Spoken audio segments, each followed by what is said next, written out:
आई Lakshmi bomb. रात होते ही परिवार पर छा जाता है डर का साया, क्योंकि छत पे से आती है किसी के चलने की तो कभी किसी के हंसने की या रोने की आवाज। अरे ये कैसी आवाज है? ढम ढम ढम। सुनो, चुपचाप चद्दर ओढ़ कर सो जाओ। तुम्हें डर नहीं लग रहा क्या? लग तो रहा है, पर तुम्हारे खर्राटे की आवाज से तो कम डरावनी आवाज ही है ना। मैं बहू और आदित्य को उठाती हूँ। अरे इतनी रात को उन्हें उठाना ठीक नहीं रहेगा, तो छोटू को उठा देती हूँ। अरे छोटू अभी छोटू है, उसको मत डराओ। अरे कॉलेज जाने लगा है, इतना छोटा भी नहीं है।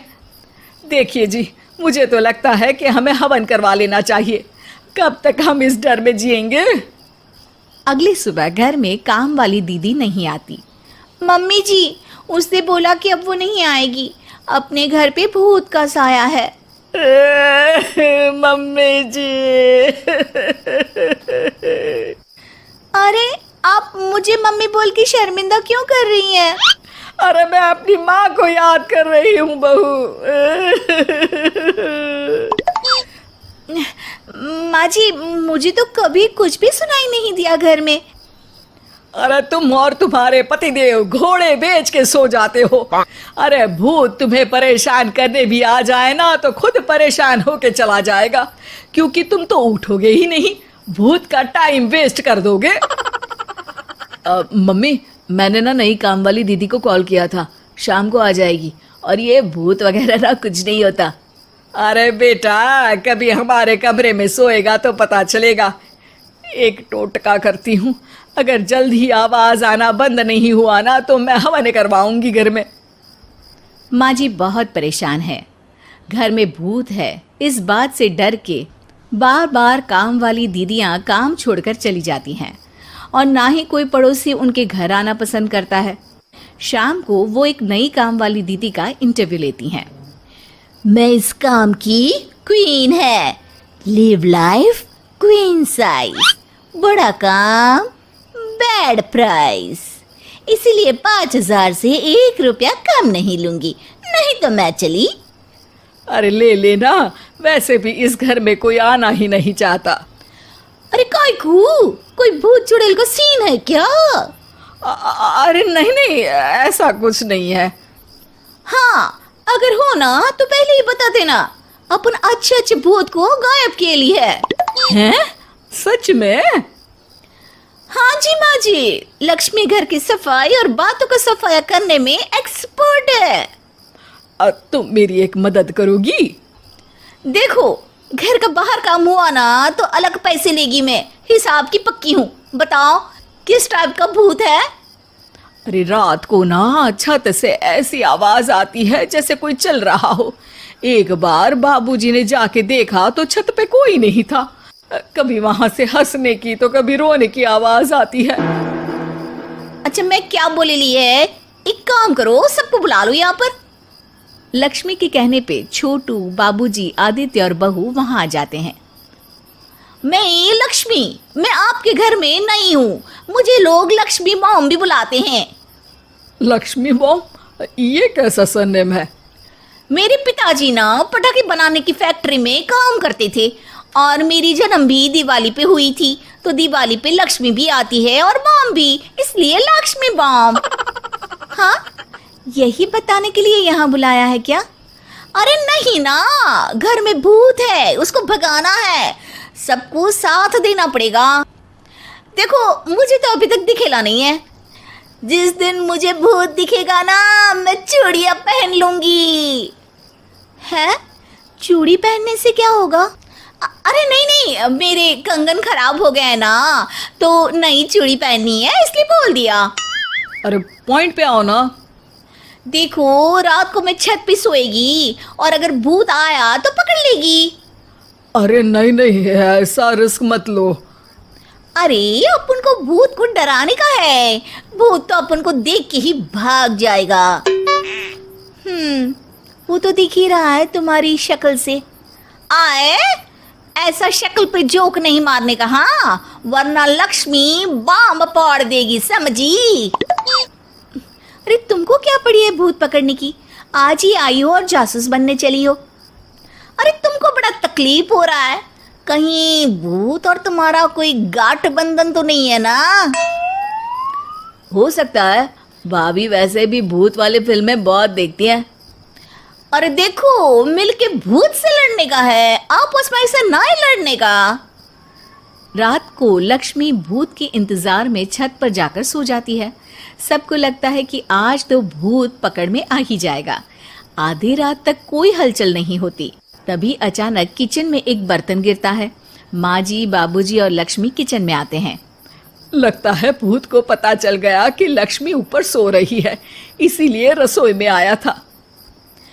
या हो सकता है कि आपकी बहू ने भूत को बता दिया हो। अरे हमारी बहू पे शक मत करो, क्या वो चुड़ैलों के खानदान से है तो नहीं, पर उसके मायके वाले कम भी नहीं है जी। अब मैं ना कल किचन में सोएगी, यहाँ भूत आया तो पकड़ लेगी। हाँ, पर ये बात किसी को बताना मत या जोर से बोलना भी मत, वरना भूत को पता चल जाएगा। अरे नहीं जी, सबको बताना पड़ेगा, सबको पता होना चाहिए। बाबूजी को तब लक्ष्मी की बातें समझ नहीं आती।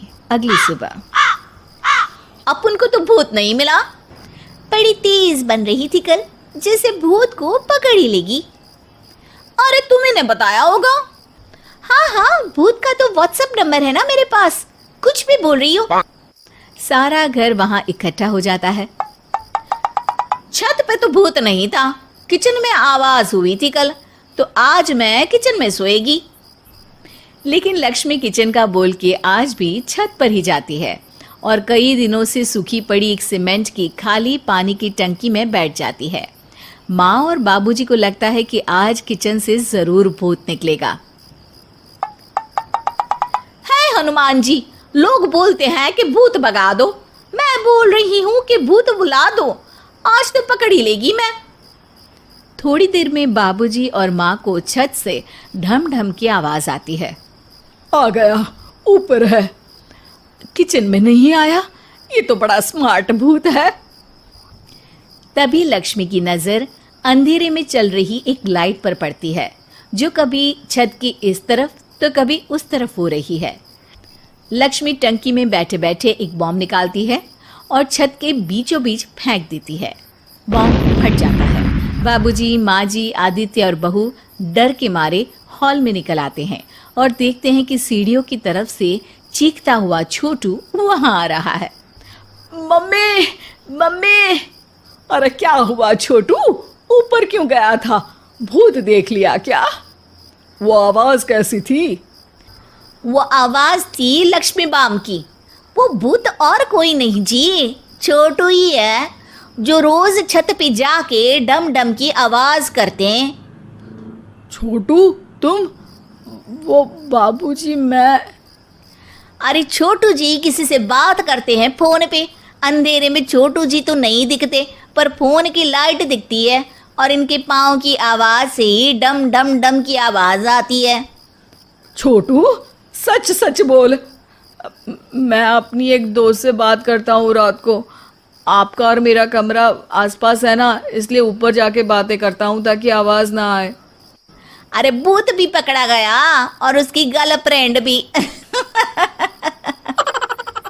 अरे पर तुमने डरा के क्यों रखा घर में सबको भूत है करके?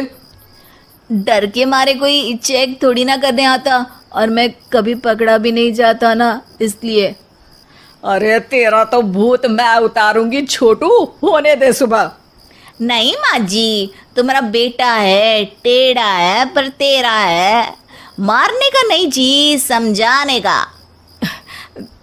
थैंक यू लक्ष्मी, तुम नहीं होती तो।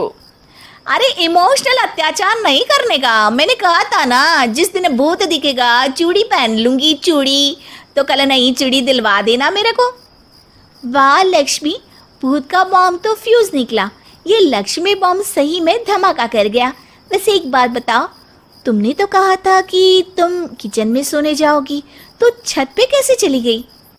अरे भूत को कंफ्यूज करना था ना, इसलिए मैंने भी झूठ बोला, वरना भूत छत पे क्यों आता है ना भूत। अब सॉरी। नहीं नहीं, मतलब कि कल रात को किचन में छोटू ही था। अरे नहीं जी, उसका भूत था।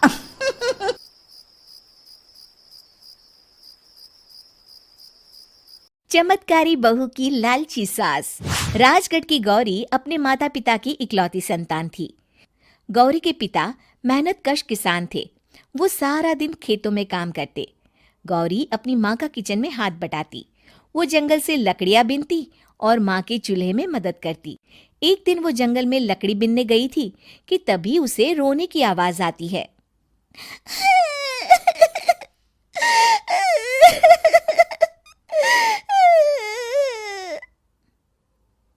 अरे, यहाँ कौन रो रहा है? इस जंगल में भला किसी के रोने की आवाज? जरूर कोई जंगल में फंस गया होगा। वो देखती है तो उसे एक परी दिखाई देती है जिसका एक पंख टूटा होता है। अरे, तुम कौन हो और क्यों रो रही हो? मैं परीलोक की रानी हूँ। पृथ्वीलोक में घूमने आई थी, लेकिन देखो ना, मेरे पंख ही टूट गए। अब मैं कैसे उड़ान भरूंगी? अरे, इसे जोड़ना तो आसान है। रुको, मैं अभी जोड़ देती हूँ। ये कहकर गौरी लकड़ी और रस्सी की सहायता से पंखों को जोड़ देती है। परी अपने जुड़े हुए पंखों को देखकर खुश हो जाती है और गौरी को वरदान देती है कि वो पूर्णिमा की रात किसी भी चीज को हाथ लगाएगी तो वो सोने की हो जाएगी। लेकिन गलती से अगर उसने किसी इंसान को छू लिया तो वो अगली पूर्णिमा तक सोने का ही रहेगा। गौरी घर आती है और सारी बात अपने माता पिता को बताती है। गौरी की माँ उसे कहती है, तू भी ना गौरी, सारा दिन परियों की कहानियां पढ़कर स्वप्न लोक में ही रहती है। नहीं माँ, मैं सच बोल रही हूँ। देखो, आज पूर्णिमा की रात है ना, इसलिए डर के मारे मैं कोई सामान भी नहीं छू रही हूँ। अच्छा, ऐसी बात है बिटिया रानी, तो जरा इस घड़े को हाथ लगा दे। गौरी घड़े को जैसे ही हाथ लगाती है वो सोने का हो जाता है। गौरी के माता पिता घड़े को देखकर हैरान रह जाते हैं। अगले दिन गौरी के पिता उस घड़े को सुनार के पास बेचने जाते हैं तो रास्ते में उन्हें कंचा काकी मिलती है। वो सोने का घड़ा देखकर गौरी के पिता से पूछती है, अरे गौरी के बापू, ये पीतल तो बड़ा चमक रहा है। अरे काकी, ये पीतल नहीं, सोना है, सोना।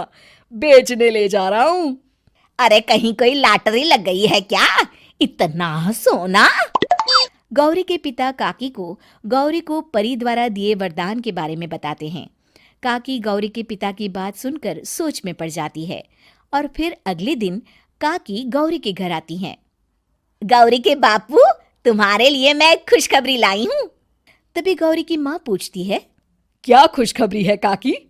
अरे तुम्हारी बेटी का रिश्ता मैं अपने बेटे से करना चाहती हूँ। अरे कब तक अपनी सयानी लड़की को घर पर बिठा कर रखोगी? हाँ, देखो काकी, मैं ऐसे ही व्यक्ति से अपनी बेटी की शादी कराऊंगा जो गौरी के वरदान से नहीं, उसके गुणों को समझे। अरे हमें तो गौरी के गुण अच्छे लगे, इसीलिए तो आ गई हूँ मैं। फिर गौरी के माँ बाप मान जाते हैं और उसकी शादी काकी के बेटे से हो जाती है। अगले दिन, अरे गौरी, कल पूर्णिमा की रात है। तुम्हारे पिताजी परी के वरदान के बारे में बता रहे थे, तो मैं ना कुछ चीजें रख दूंगी, जरा हाथ लगा देना। तभी गौरी का पति वहां आ जाता है और अपनी माँ से कहता है, माँ, क्या जरूरत है गौरी के वरदान को इस्तेमाल करने की? वैसे भी मेरी मेहनत से घर तो चल ही रहा है ना। और गौरी के पिता ने भी यही कहा था कि वो ऐसे ही व्यक्ति से उनकी बेटी की शादी करेंगे जो गौरी के वरदान से नहीं, उसके गुणों को समझे। अरे बस कर किताबी बातें। तेरे लिए क्या लड़कियों की कमी थी जो मैं ये किसान की बेटी घर ले आती? और सुन गौरी, कल अगर तूने सारी चीजों को सोने का नहीं किया तो मैं तुझे घर से निकाल दूंगी और अपने बेटे की दूसरी शादी करवा दूंगी, समझी? इतना कहकर गौरी की सास वहां से चली जाती है। अगली पूर्णिमा की रात गौरी की सास गौरी के सामने ढेर सारे बर्तन रख देती है और कहती है, जल्दी कर गौरी, रात खत्म हो जाएगी। जल्दी जल्दी इन सारे बर्तनों को हाथ लगाकर सोने का कर दे। गौरी करती भी तो क्या, वो जैसे ही एक छोटे से बर्तन को छूने वाली होती है कि उसकी सास भड़क जाती है। क्या मजाक बना रखा है? इतने छोटे से बर्तन में क्या होगा? ये ले, ये बड़ा वाला बर्तन। जैसे ही बड़ा सा बर्तन लेकर गौरी की सास उसकी तरफ बढ़ती है, वैसे ही बर्तन के बाहर से वो धड़ाम से गिर जाती है। सास को गिरा देख गौरी उन्हें संभालने दौड़ती है और वो सास को हाथ लगाकर कहती है, अरे सासू माँ क्या हो गया आपको, कहीं चोट तो नहीं लगी ना? लेकिन जैसे ही वो हाथ सास से हटाती है तो देखती है कि उसकी सास सोने की हो गई है। गौरी सोनी की सास को देखकर रोने लगती है और अपने पति से कहती है, मुझे परी ने कहा था कि अगर मैं किसी इंसान को हाथ लगाती हूँ तो वो अगली पूर्णिमा तक सोने का ही रहेगा। अब मैं क्या करूं? अरे करना क्या है, माँ को उठाकर अलमारी में रख दो। और हाँ, लालच का फल बुरा ही होता है। ज्यादा बड़े बर्तन को सोने का बनाने के चक्कर में माँ का ये हाल हुआ है। ये कहकर वो दोनों माँ की तरफ देखने लगते हैं।